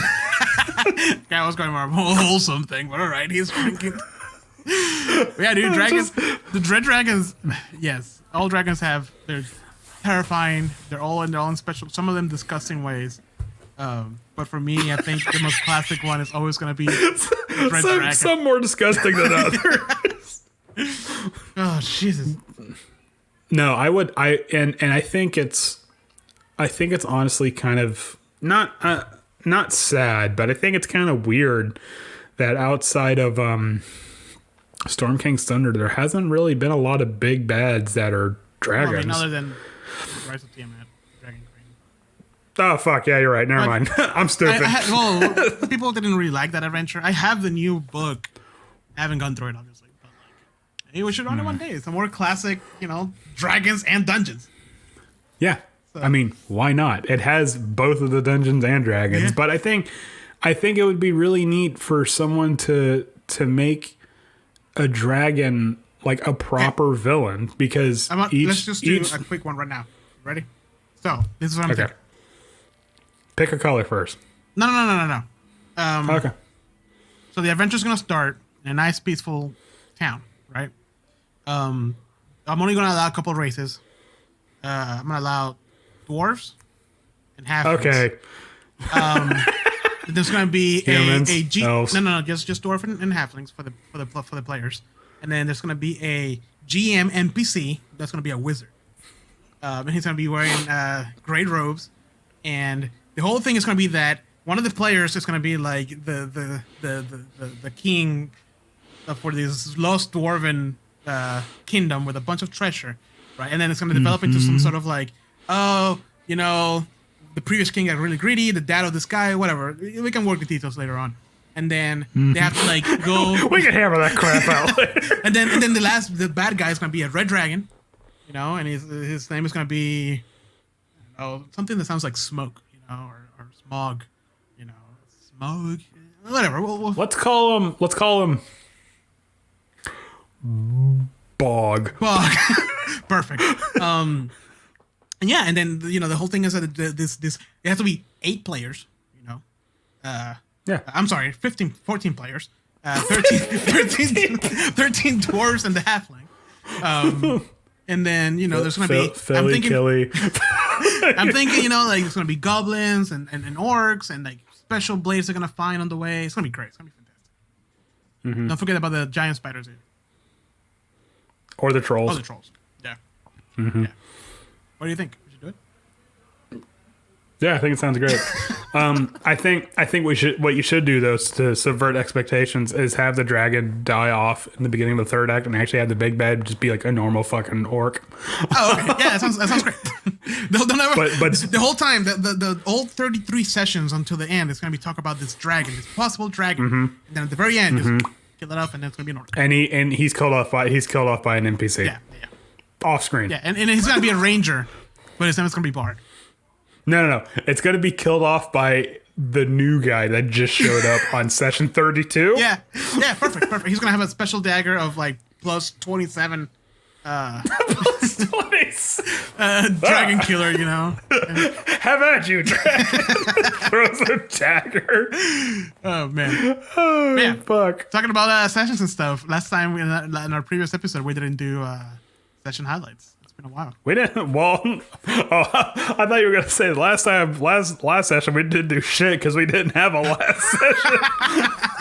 I'm like, well, okay, that's one way to put it. Yes, last session there was a hurricane or some bullshit, and people were like, "I'm scared," and I'm like, "No, we're gonna run this shit even if there's a hurricane knocking down your walls." But I mean, things kind of worked out that way, anyways, because somebody had family over and someone had to leave for like a business meeting or some crap like that. So it's like, all right, just adulting. And also, there's a hurricane. Yeah, that was like the hurricane was like it's like. Whatever, it didn't even rain over here. I mean, it's Florida. It's like, by the way, there's also a hurricane. Yeah. So just don't look at it. Just ignore it. It'll go away. It was less than a category 1, so it didn't even matter. But it honestly, what was funny was that the night the hurricane hit, I was like, all right, we're like getting ready for bed. I'm like, okay, I got to put on my sleepy noises, and I put rain noises on. And it's like you can hear the rain outside, and Teresa's like, what the fuck? It's different, man. I'm like, it's different. I'm like, I needed to sleep. Anyways, yeah. So we didn't have last session, but previous to that, we've had quite a lot of sessions. What was the last thing we talked about in this show? That's an excellent point because I don't remember. If I remember correctly, it was back in Baldur's Gate. You guys were, I think we. Hold on, let me replay the episode. Okay, we'll pause it right here. No, don't pause it. No, I'm gonna record this. Why not? Hurry up.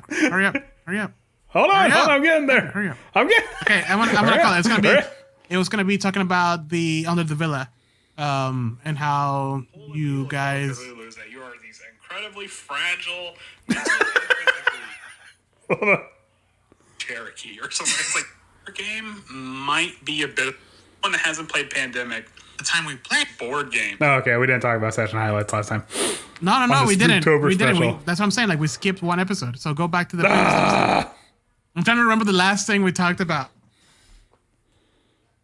I want to say it was the fact that our ankles were going to get broken by Captain Zodge for owing so much money. Holy shit! Well, let me tell you, Captain Zodge is the least of our fucking worries now.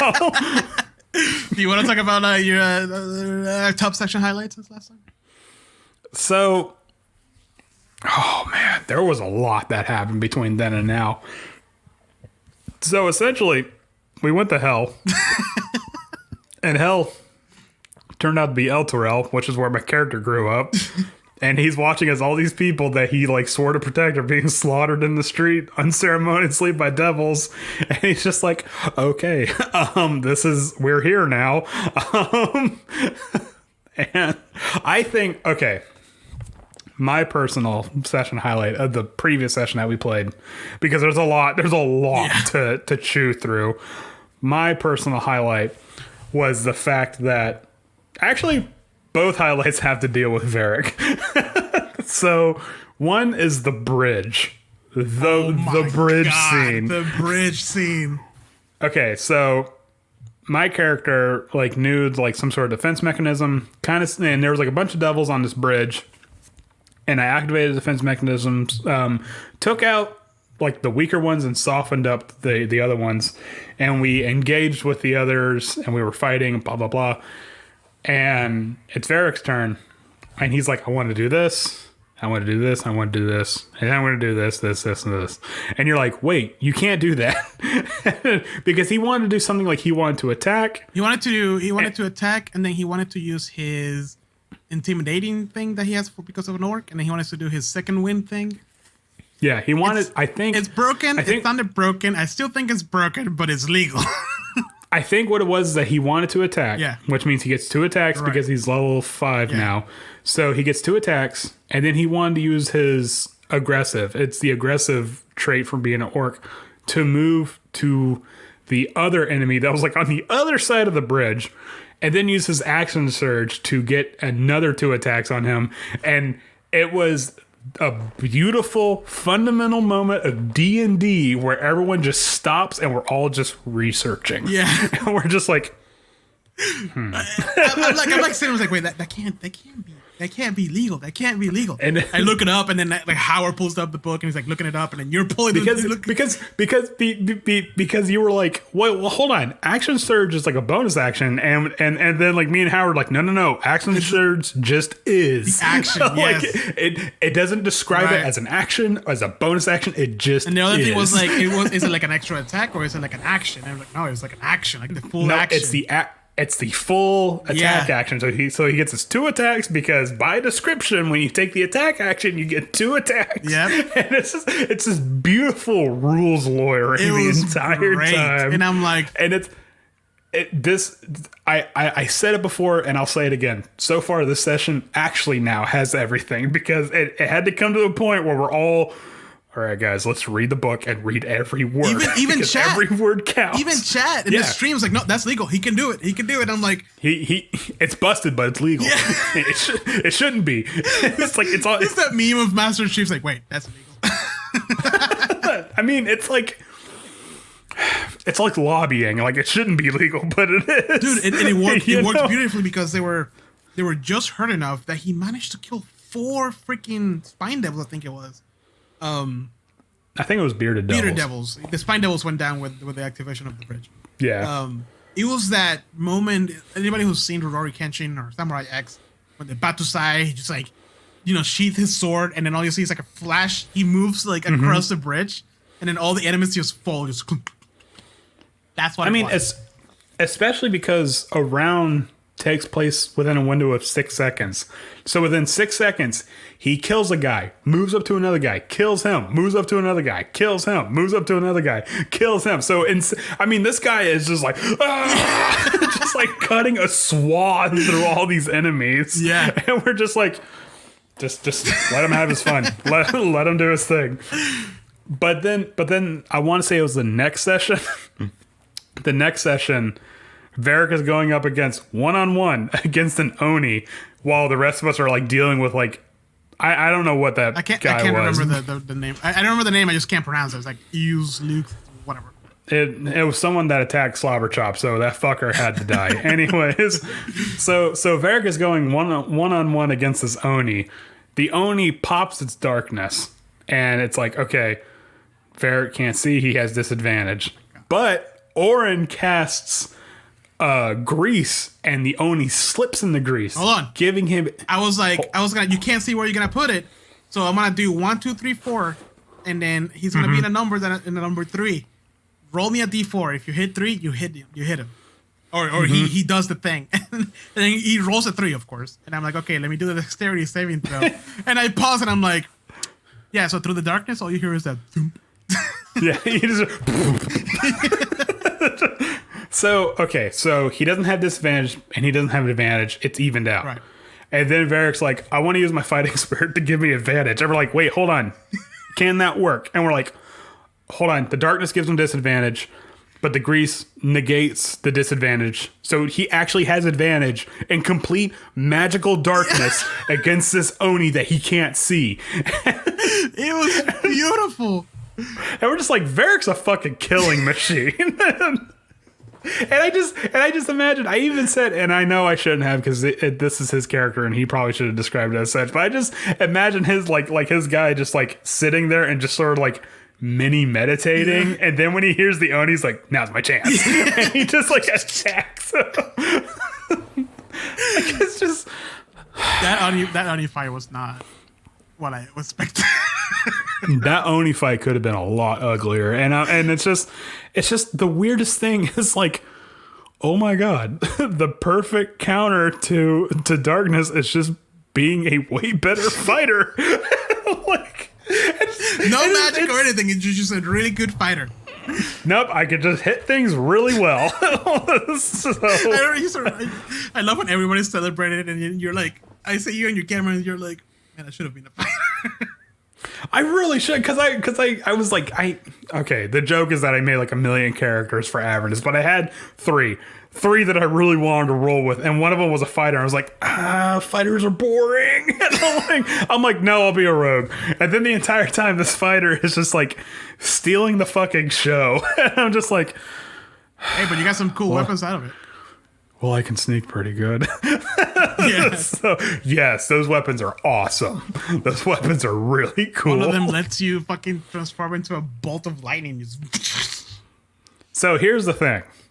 I have a question for you. Yeah. Because it says if I move 20 feet, I turn to a bolt of lightning and I do like 1d4 damage or something if I make a roll. Yeah.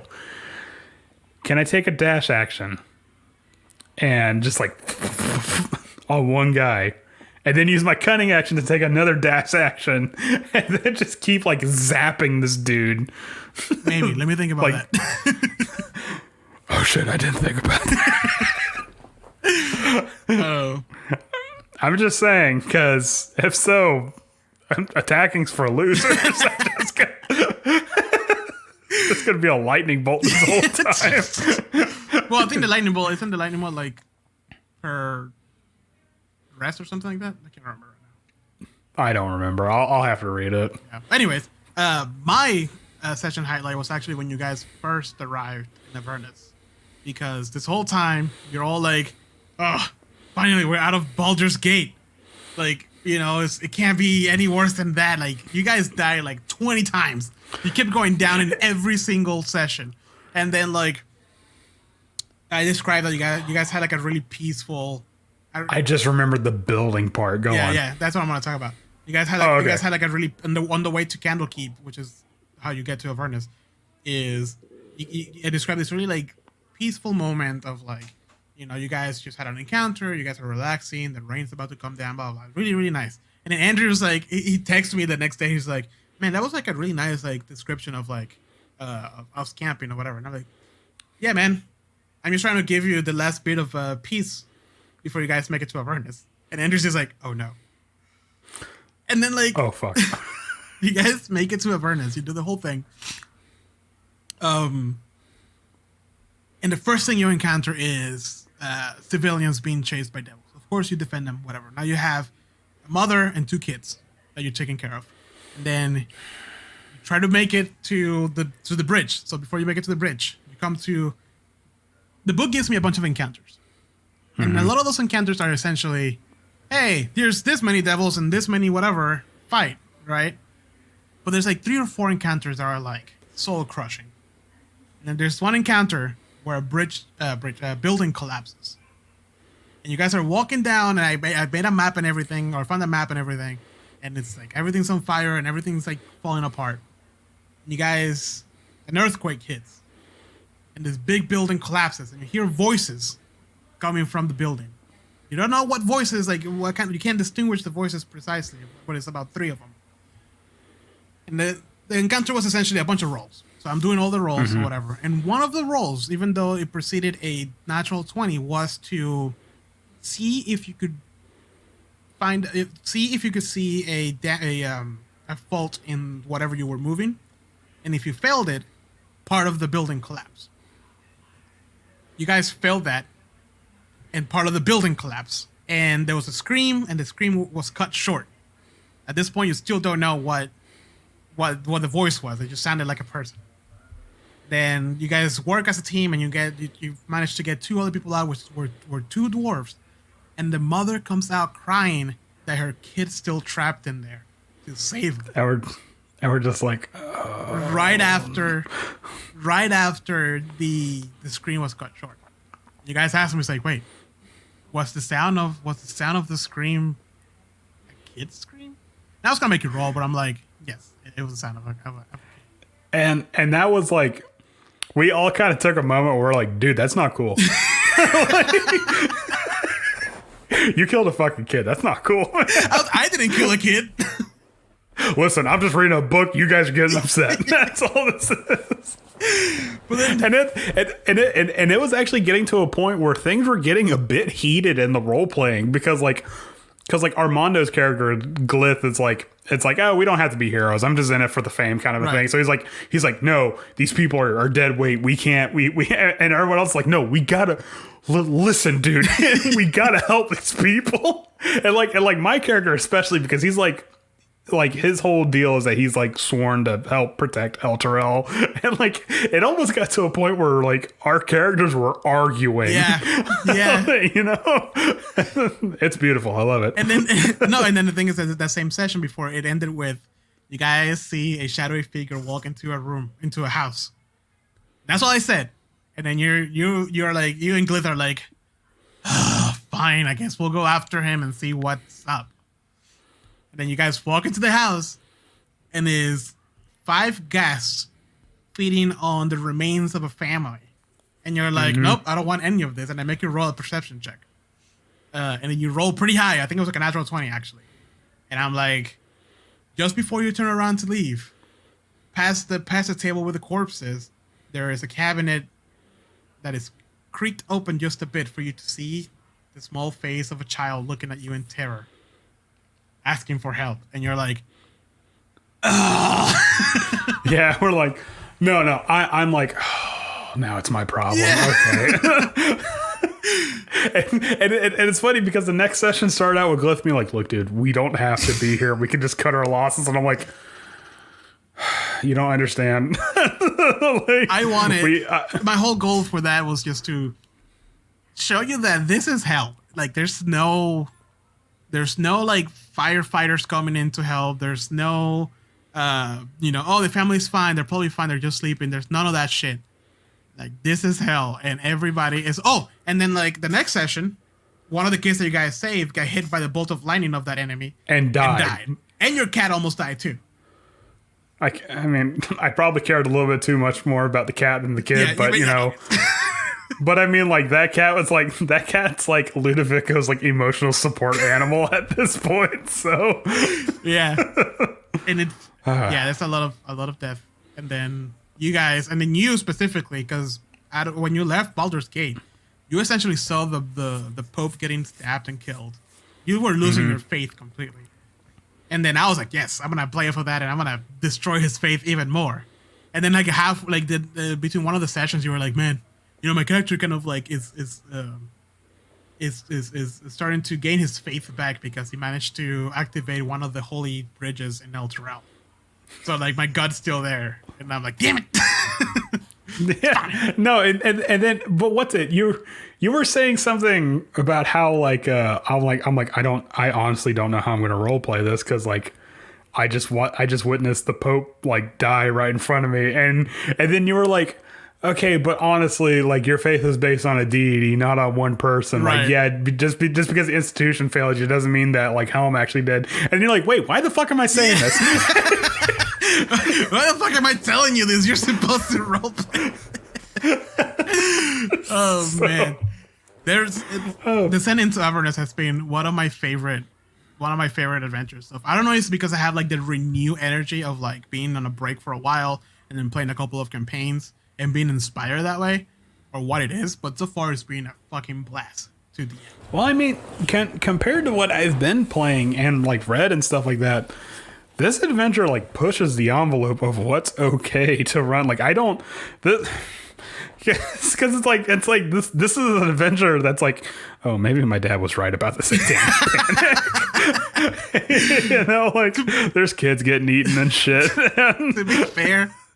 To be fair, the book is not as graphic as I described. It actually is not graphic at all.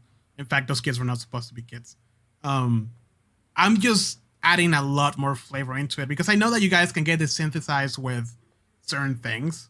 So I wanted to grab you from the very beginning. I was like, you're in hell. There's people, even if you don't take charge of them, people are going to die. There's consequences to whatever the hell you're doing, Literally. Yeah. Whatever the hell we're doing. All right. So that's all the time we got. And with that, we're going to leave it. But yeah, no, I'd be having a freaking blast with this adventure. Descent into Avernus is great, and I can't wait for you guys to actually get to hell because you're not in hell yet. No, I know we're not. You're floating above hell. but it's like after the session with the building, I'm like, okay, dude, we need to talk. I'm like, this is like actually hell. Like this is hellish. Like this is scary. And like props. So there you just go. Oh, you also find a soul coin with a soul in it. You haven't asked it any questions, so that's gonna be interesting. I don't know if we should at this point. Yeah. Oh, and all the food tastes bad for some reason. All the food tastes like bile and vomit and like, yep. Why the food? I know it's hell. I get it. The fact that the water tastes like vomit. You said the water tastes like how vomit smells. And I was like, Because we've all been there, man.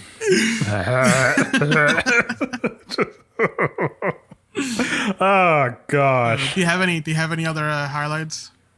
No, that's all. Like, we played a lot. Besides that wacky crackhead plan that I had that immediately fell apart. As per usual. I mean, I think you got like 10% into it, so it was better than most. So there's that. I mean, and then after that encounter, I was like, all according to plan.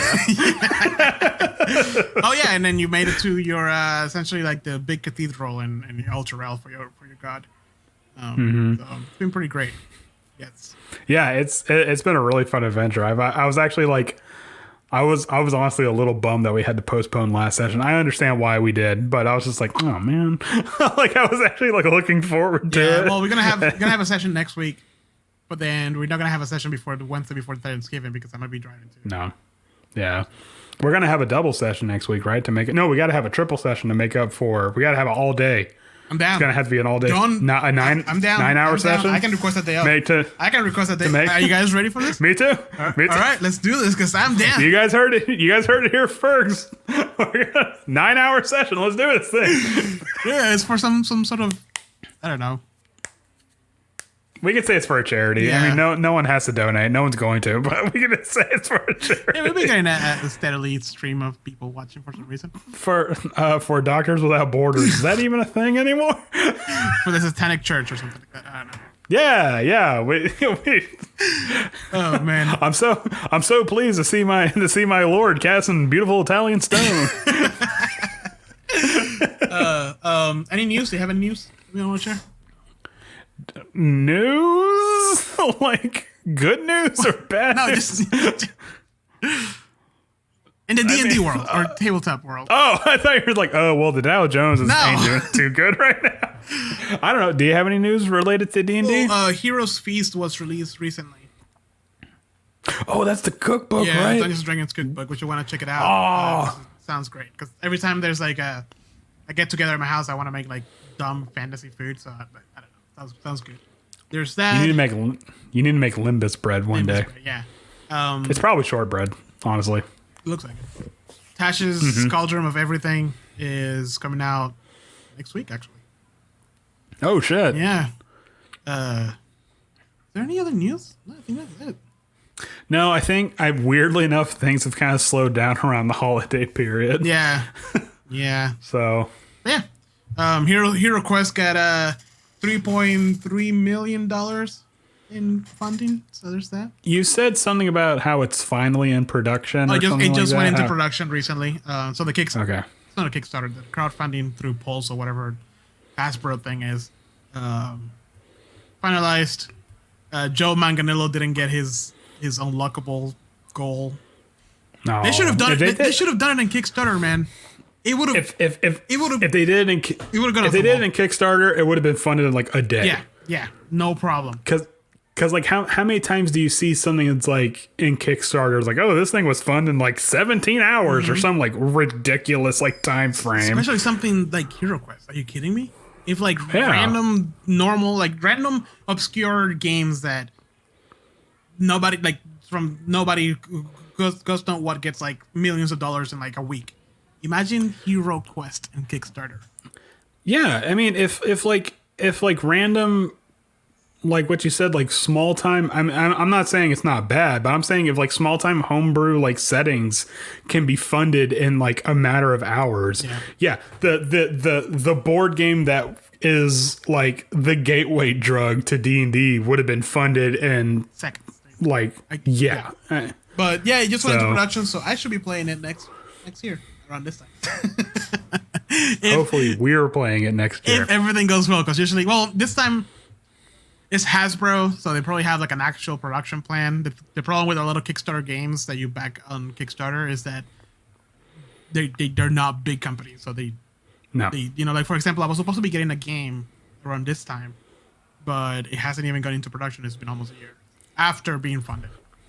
Well, what's it? I know somebody that did the contributed to the Kickstarter for the Dark Souls game, and he got the base Dark Souls game, and he was supposed to be getting the expansions as they were coming out, but there was a problem with production, and it got backed up, and then all of a sudden he got like all 5 expansions on the same day. That's usually how it is. Mm-hmm. Yeah, but yeah, other than which, by the way, we still need to play that game. Yeah, so, you got to learn it so we don't spend 3 hours just learning it. Oh no, I know it now because like the rules are so like set. That's like once you know them, like you know them. Okay, right, cool. So yeah, but yeah, I don't think I have any other news than that. No, I mean, well, I guess that's all the time we got for you guys today. Only 2 hours and 8 minutes. And what? I mean, honestly, we could have talked more about dragons. I actually had to cut out some of the stuff I want to talk about. No. Dragons are cool. Dragons are cool. We talked about it, and it was great. But I want to talk more about dragons. Well, next episode we have metallic dragons. I was going to say chromatic dragons. We just did chromatic dragons. We should also have like maybe like a little mini episode of like the like other dragons. I was thinking of doing that after we do metallics. Yeah. All the weird offs. Yeah. Like the wyverns and and turtle dragons like the and lich dragon lich. The Draco Lich. The shadow dragon. Yep. And what happens when a dragon finds out that lichdom's a thing? And we can talk a little bit about the emerald. Is it emerald dragon? The gem dragons? Yeah. I don't know anything about the gem dragons. Have fun talk. For you. I don't know anything about them either. We're gonna make everything up on the spot. Anyways. Oh, okay. That's all the time we got for you guys today. Thank you so much for joining us. Make sure to follow us now on YouTube because I want to start uploading actual episodes. And on Spotify, Apple TV, whatever the hell. Yo, ring that bell. Smash that like button. Yeah. Then subscribe and follow and like and comment because we need money. We're poor. Wait, what? Yeah, money? What? I didn't tell you about that. Anyways, so we're going to have that talk. Thank you guys for joining us. And I hope you guys keep on gaming and have a great rest of your week. And thank you so much for joining us. Don't worry about it. Jose, how far in the red are we? don't worry about it. I'm not desperately trying to get YouTube money. All right. Thank you guys for joining us. I hope you guys have a great rest of your week. And as always, keep on gaming. Bye. Bye. Jose, how far in the red are we?